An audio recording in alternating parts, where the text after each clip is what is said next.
ሰበር ዜና ምክክሩ አጣብቂኝ ውስጥ ገብቷል። በምክክር ጉባኤው ማብቂያ የኦሮሚያ ክልል ተወካዮች አዲስ ምክረ ሀሳብ እንዲካተትላቸው ያቀረቡት ጥያቄ አጠቃላይ የምክክሩን አጀንዳዎች የማጠቃለያ ጉባኤ አራዝሞታል ተብሏል። በተዘጋ ጉዳይ ላይ ለኦሮሚያ ጥያቄ ተብሎ አሰራሩ ከተጣሰ ራሳችንን ከምክክሩ እናገላለን ያሉ የአማራ ክልል ተወካዮች ጉዳዩን በአተኩሮት እየተከታተሉት ይገኛል ተብሏል። የዛሬ ውሎም የጉባኤውን ቀጣይ ዕጣ ፈንታ ይወስናል ተብሎ ይጠበቃል። አብራችሁን ቆዩ። ዝርዝሩን በቀዳሚነት እናደርሳችኋለን። ህወሓት የመቀሌውን ጥቃት አመነ። በጥቃቱም የህወሓት ወታደራዊ መጋዘን ላይ ጥቃት መፈጸሙን ነዋሪዎች ተናግረዋል።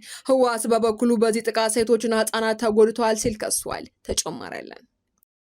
በኦሮሚያ ክልል ምስራቅ ወለጋ ዞን ጊዳና አያና ወረዳ ረቡዕ ከሰዓት በኋላ ታጣቂዎች በፈጸሙት ጥቃት የኦሮሚያ ህብረት ስራ ባንክ ዋና ስራ አስኪያጅና የአዋሽ ባንክ ዋና ኦዲተርን ጨምሮ ለጊዜው ቁጥራቸው በውል ያልታወቀ ሰዎች ህይወት ማለፉ ተሰምቷል። ዝርዝር አለን። ከውጭ በተሰማ ሰበር መረጃ ላይቤሪያ በሚቀጥለው 1 ዓመት ውስጥ አሜሪካ ከምታባራቸው የውጭ ዜጎች ውስጥ እስከ 1200 የሚደርሱትን ለመቀበል ከአሜሪካ አስተዳደር ጋር ስምምነት ላይ ደርሳለች ተብሏል። ተጨማሪ አለን። ጤና ይስጥልን የአዲስ አምባ ሚዲያ ቤተሰቦቻችን፣ ለሰዓቱ የመራረጥናቸውን አዳዲስ ጉዳዮች ይዘን ቀርበናል። ከመረጃዎቹ በፊት ቪዲዮን ላይክ በማድረግ ማድመጥ እንድትጀምሩ እየጋበዝን በቀጥታ ወደ መረጃዎቹ አለፍን። በቅድሚያ ምክክሩ አጣብቂኝ ውስጥ ገብቷል። በምክክር ጉባኤው ማብቂያ የኦሮሚያ ክልል ተወካዮች አዲስ ምክረ ሀሳብ እንዲካተትላቸው ያቀረቡት ጥያቄ አጠቃላይ የምክክሩን አጀንዳዎች የማጠቃለያ ጉባኤ አራዝሞታል ተብሏል። በተዘጋ ጉዳይ ላይ ለኦሮሚያ ጥያቄ ተብሎ አሰራሩ ከተጣሰ ራሳችንን ከምክክሩ እናገላለን ያሉ የአማራ ክልል ተወካዮች ጉዳዩን በአተኩሮት እየተከታተሉት መሆኑ ተሰምቷል። የዛሬ ውሎም የጉባኤውን ቀጣይ ዕጣ ፈንታ ይወስናል ተብሎ ይጠበቃል። ሀገራዊ ምክክር ጉባኤው በ37ኛ ቀን ውሎ ሊያካሄድ የነበረው ጠቅላላ ጉባኤም ሳይካሄድ ቀርቷል። ኮሚሽኑ በተመካካሪዎች የቀረቡ 476 ምክረ ሀሳቦችን ነሐሴ 14 ቀን 2018 ዓ.ም በጠቅላላ ጉባኤው እንደሚያጸድቅ አስታውቆ የነበረ ቢሆንም ኦሮሚያ ክልልን የወከሉ ተመካካሪዎች ባቀረቡት ቅሬታ ምክንያት ጉባኤው ሳይካሄድ መቅረቱ ተሰምቷል።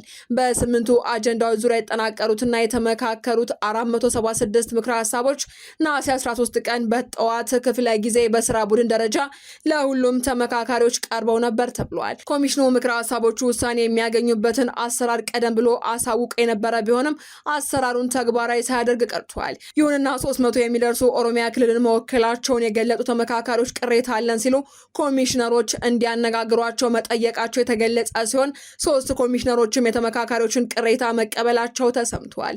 ተመካካሪዎቹም በአዲስ አበባ ጉዳይ በቀረቡ ምክረ ሀሳቦች ዙሪያ ቅሬታ እንዳላቸው አዲስ አበባ የኦሮሚያ ክልል መቀመጫ መሆኗን የሚያረጋግጥ ህገ መንግስታዊ ድንጋጌ አማራጭ የሌለው ምክረ ሀሳብ ሆኖ ካልተካተተ ከምክክሩ ሂደት እንደሚወጡ ለኮሚሽነሮችም ማስጠንቀቃቸውን ተሰምቷል። ኮሚሽነሮቹን ያነጋገሩት ተመካካሪዎች በአዲስ ኮንቬንሽን ማዕከል እስከ ምሽት 3 ሰዓት ድረስ እርስ በርስ ሲመካከሩ ማምሸታቸው የተገለጸ ሲሆን ኮሚሽነሮቹ ደግሞ ስብሰባውን ሳያካሂዱ የቆዩት የክልል ተወካዮች ጉባኤ ቀደም ብሎ እቅድ ባይያዝለትም ነሐሴ 14 ቀን አዲስ ስብሰባ ለጉባኤ አባላት መልእክት ማስተላለፋቸው ተነግሯል። በኮሚሽኑ ውሳኔ ግራ የተጋቡት ተመካካሪዎቹ ኮሚሽኑ ከምክረ ሀሳብ የውሳኔ አሰጣጥ ስርዓት ጋር የተገናኙ አካሄዶችን ሳይከተል መቅረቱን በማንሳት የክልሉ ተወካዮች ጉባኤ እንዲካሄድ የተወሰነበትን ምክንያትም ጠይቀዋል። የኮሚሽኑ ባልደረቦችም ጉባኤው እንዲሰበሰብ የተደረገው ከኦሮሚያ ክልል ተመካካሪዎች የቀረበውን ቅሬታ መሰረት በማድረግ ኮሚሽኑ ባስተላለፈው ውሳኔ ምክንያት መሆኑን የሚያመላክት ምላሽ መስጠታቸው ተሰምቷል። ሙሉ የጉባኤው አባላት ባልተገኙበትና ውጥረት በነገሰበት ስብሰባም የኮሚሽኑ ኮሚሽነሮች የኦሮሚያ ክልል ተወካይ ተመካካሪዎች ያቀረቡትን ቅሬታ ለጉባኤው አባላት ማቅረባቸው ተገልጿል። የጉባኤው አባል የሆኑት የሁሉም ክልል ፕሬዝዳንቶች እንዲሁም የሁለቱ ከተሞች ፕሬዝዳንቶች በተገኙበት በተካሄደው ስብሰባ አዲስ አበባ የኦሮሚያ ክልል መቀመጫ መሆኗን የሚያረጋግጥ ድንጋጌ በህገ መንግስቱ እንዲካተት የሚል አማራጭ የሌለው ምክረ ሀሳብ በመጨረሻ ምክረ ሀሳብ ሰነድ ላይ እንዲካተት መጠየቁ ተሰምቷል። ኮሚሽኑ ተግባራዊ ባደረገው አሰራር መሰረትም በስራ ቡድን ደረጃ ጸድቆ የጠቅላላ ጉባኤውን መካሄድ እየተጠባበቀ የሚገኘው የምክረ ሀሳቡ ሰነድ በአዲስ አበባና የኦሮሚያ ክልል መቀመጫ ጉዳይ 2 አማራጭ ምክረ ሀሳቦችን መያዙን መዘገባችን የሚታወስ ሲሆን የመጀመሪያው ምክረ ሀሳብ ክልሎች ርዕሰ ከተማቸውን ራሳቸው መምረጥ እንደሚችሉ የሚያስቀምጠው የመርህ ድንጋጌ በህገ መንግስቱ እንዲካተት የሚጠይቅ ነው። ሁለተኛው ምክረ ሀሳብ ደግሞ በህገ መንግስቱ አንቀጽ 49 ንዑስ አንቀጽ 5 ላይ አዲስ አበባ የኦሮሚያ ክልል መቀመጫ ከመሆኗ ጋር በተያያዘ ከተማዋን የክልሉን የሚመለከቱ ጉዳዮች በሕግ ይወሰኑ የሚል ድንጋጌን እንዲካተት የሚጠይቅ ነው ተብሏል። ይህ በእንዲህ እንዳለ በክልል ተወካዮች ጉባኤ ስብሰባ ላይ የተገኙ የአማራ ክልል ተወካዮች ጉባኤው ለስብሰባ መጠራቱ የምክክር ሂደቱን ያልተከተለና ከአሰራር ውጪ የተደረገ ነው ሲሉ መናገራቸው ተሰምቷል። የምክክር ሀሳብ ውሳኔ አሰጣጥ ተግባራዊ ለመደረጉን ተከትሎ የክልሉ ተወካዮች ጉባኤው እንዲሰበሰብ የሚያደርግ ምክንያት የለም። ጉባኤው ይጠራ ቢባል እንኳን የጋራ ማረጋገጫ ቡድን ስራውን ከማከናወኑ በፊት እንጂ ቡድኑ ስራውን ካጠናቀቀ በኋላ ያደራጀውን ምክረ ሀሳብ ለስራ ቡድኖች አቅርቦ እንዲጸድቅ ካደረገ በኋላ መሆን የለበትም በሚል የኮሚሽኑን ውሳኔ ላይ የመረረ ቅሬታ አሰምተዋል። ህወሓት የመቀሌውን ጥቃት አመነ። በጥቃቱም የህወሓት ወታደራዊ መጋዘን ላይ ጥቃት መፈጸሙን ነዋሪዎች ተናግረዋል። ህወሓት በበኩሉ በዚህ ጥቃት ሴቶችና ህጻናት ተጎድተዋል ሲል ከሷል። ነሐሴ 14 ቀን 2018 ዓ.ም በመቀሌ ከተማ ዳሮ አካባቢ የተፈጸመውን የድሮን ጥቃት በተመለከተ ጥቃቱ ያረፈው በወታደራዊ ተቋማት ላይ መሆኑን ከስፍራ የወጡ መረጃዎች አመላክተዋል። ህወሓት በጥቃቱ በሴቶችና በህጻናት ላይ ጉዳት ደረሰ ቢልም የከተማው የመረጃ ምንጮች እንደጠቆሙት ግን ጥቃቱ የተፈጸመው የድሮን መቃወሚያዎች፣ ጸረ ድሮን፣ ለከፋ ቀን ተብሎ የተያዙ ውድ የጦር መሳሪያዎችና ከኤርትራ የመጡ ትጥቆች በነበሩበት የህወሓት ዋና መጋዘን ላይ ነው ብለዋል። ከጥቃቱ በኋላ ከፍተኛ የጭስ ደመና ከቦታው ሲነሳም ታይቷል። ህወሓት 4 ኪሎን እቆጣጠራለሁ እንዲሁም ብልጽግና መንግስትን እጥላለሁ በማለት በየቀኑ እየዛተ ነው የሚገኘው ተብሏል። መንግስት ህወሓት የጦር መሳሪያ ባከማቸባቸውና ወታደራዊ ተቋማት ላይ ተመሳሳይ እርምጃዎችን እየወሰደ ይገኛል።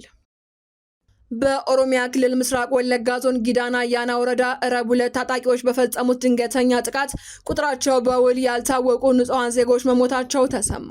በኦሮሚያ ክልል ምስራቅ ወለጋ ዞን ጊዳና አያና ወረዳ ረቡዕ ከሰዓት በኋላ ታጣቂዎች በፈጸሙት ጥቃት የኦሮሚያ ህብረት ስራ ባንክ ዋና ስራ አስኪያጅና የአዋሽ ባንክ ዋና ኦዲተርን ጨምሮ ለጊዜው ቁጥራቸው ያልታወቀ ሰዎች ህይወት ማለፉን ከአካባቢ የወጡ መረጃዎች አመላክተዋል።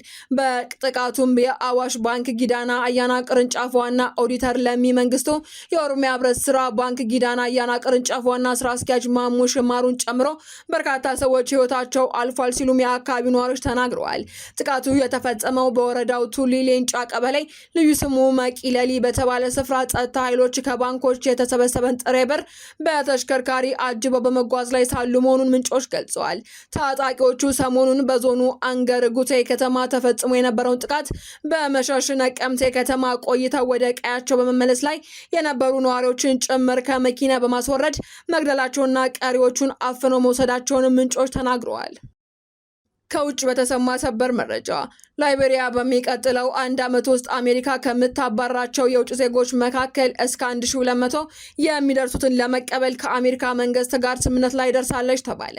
የሀገሪቱ የማስታወቂያ ሚኒስቴር እንዳስታወቀው የመጀመሪያው የ20 ሰዎች ቡድን ሐሙስ ዕለት ወደ ላይቤሪያ ገብቷል። እነዚህ ስደተኞች በሀገሪቱ እንደ እንግዳ የሚታዩ ሲሆኑ ላይቤሪያ ሲደርሱ ወደ ፈለጉት ቦታ የሚሄድ ወይንም የጥገኝነት ጥያቄ የማቅረብ መብት ይኖራቸዋል ተብሏል። ሚኒስቴሩ አያይዘውም ከአሜሪካ ከሚባረሩት ሰዎች መካከል ወንጀለኞችም ሆኑ ክስ የተመሰረተባቸው ግለሰቦች እንደሌሉ አረጋግጣለሁ ሲሉ ለቢቢሲ ተናግረዋል።